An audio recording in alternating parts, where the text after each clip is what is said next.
আমরা জানি যে ভারতের সংবিধানের প্রস্তাবনা মার্কিন যুক্তরাষ্ট্রের সংবিধানের প্রস্তাবনার দ্বারা অনুপ্রাণিত হয়ে লেখা হয়েছে।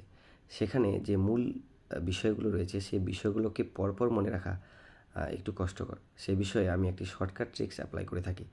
সেটি হচ্ছে সব সময় সে দেখায় রাখ। এই বাক্যের মাধ্যমে আমরা সমস্ত শব্দগুলোকে পরপর মনে রাখতে পারি। যেমন সব থেকে সভরেন, সময় থেকে সোশ্যাল, সে থেকে সেকুলার, দেখায় থেকে ডেমোক্রেটিক এবং রাগ থেকে রিপাবলিক। এইভাবে আপনারা পরপর এই শব্দগুলোকে মনে রাখতে পারবেন। ভারতের সংবিধানের যে প্রস্তাবনা সেটি একটিবার মাত্র সংশোধনী হয়েছে, যেটি 1976 খ্রিস্টাব্দের 42তম সংবিধান সংশোধন, যার মাধ্যমে মূল সংবিধানের সঙ্গে 3টি শব্দ যুক্ত হয়েছে, যেটি আগে সংবিধানে যুক্ত ছিল না। সেই 3টি শব্দকে মনে রাখার জন্য আমি একটি শর্টকাট ট্রিক্স অ্যাপ্লাই করি, যেটি হচ্ছে সোসেন, যেখানে সো থেকে সোশ্যাল, সে থেকে সেকুলার এবং ইন থেকে ইন্টিগ্রিটি।